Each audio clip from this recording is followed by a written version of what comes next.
Right, parents, you may not want to think about it, but it is almost time for back to school season. Anyone who's gone through that knows it's a big change in routine.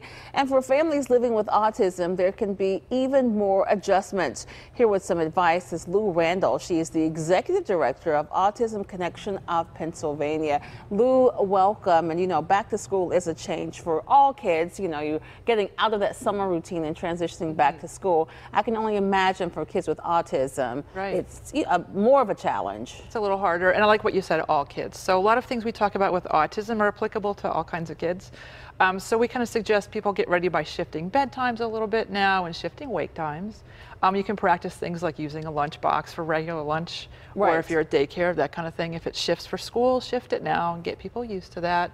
I was always a big fan. I have 3 adult sons who are not autistic, but had different things going on. So we would use things like all solid color clothes. If people were really worried about matching, don't buy stuff that's not going to match. I see. And so I imagine for parents who have kids who have autism, things like that, you know, solid colored clothes, at times I think there's some sensory issues, so those are a number of things that need to be addressed. Yeah, they're important, and they might change over time too. So I think it's important before we go back to school to write a letter to your teacher saying, hey, you know, he really loved the color red this summer, and this is what's going on at home, and he got really nervous around dogs, or whatever it might be, so that we're kind of updating people based on what we know about our own kids. Because we know now that a number of kids with autism are being put and learning in classrooms with all kids, with other kids. Yep. Yes. Yeah, so people can choose what to say about that. Some people who are autistic or who have autism may choose to really not be singled out. Other people might want to say, look, my disability is different and I want people to know about it. So you could do anything from saying nothing to writing a letter to maybe a couple classmates if they like them, saying, hey, my kid loves soccer and he's really good at math. And by the way, he has an autism spectrum disorder, but he'd like to play whatever, to the point that people could call us, and we go out and do peer sensitivity talks, and we go out and do assemblies. Kids are really accepting now once we tell them what's going on. If they don't know, like, how are they supposed to be nice? And how do you do that? I mean, it's obviously is a delicate message, but how do you convey that to students? Hey, there's, you know, a new person coming to class, perhaps, or someone who may be just a little bit different. Yep. So I always start those talks with, look, I have glasses, and my eyes are part of my brain, and my brain's different, and we all have differences. I'll say to the class, like, who has allergies, who has an EpiPen, who has asthma, whatever it might be, and they kind of get the groove, and they start raising their hands, like, me, I'm different. Yes. And then, like, we can talk about, some people have brain differences, and I teach with brain images from federal grant studies that just show what's going on. So it shows there's extra activity and extra nerves in the brain of people with autism. So they have extra thoughts and extra feelings, and we kind of go from there. Do you think the challenge is more for the maybe child with autism, or the parent being more concerned? Because you work with both, you know, about your child going to school. We take like 130 calls or emails a month for help. With really? Yeah, all ages, all stages, and we get a lot of questions from parents. And sometimes, I mean, all parents are anxious. I'm sorry, that's just like our society right now. Yes. So sometimes I'll say, like, how is your child, your son or your daughter right this minute? And they'll say they're playing with Legos. Okay, then let's focus, like, right this very minute. I think it's good to be mindful and stay in the present time sometimes.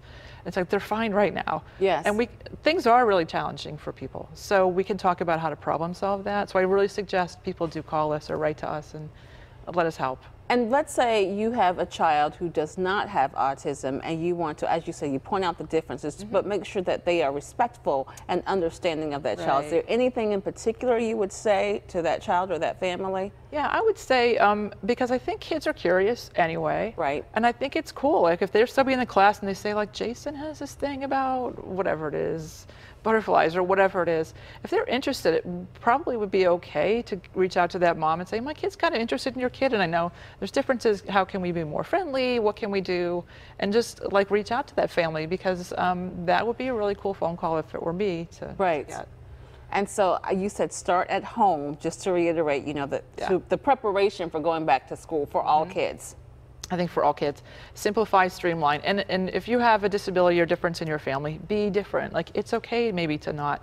I used to put my kids to bed in their sweats, and they matched, and then they got ready, and they were ready for school when they woke up. So pick your battles, be different. Call us if you need advice about any quirky little thing that happens, because we've all got.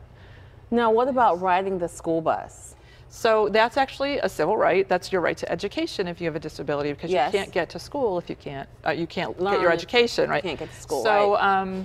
bus is a right for people with differences, and everybody's different. Sometimes kids might need something as small as a cab to get to school, depending on how they are. Some of our kids, if they're not understanding danger and don't know consequences, like to run. Okay. So we want to make sure everybody's safe. Again, call us because it's different. A lot of kids will just ride the bus.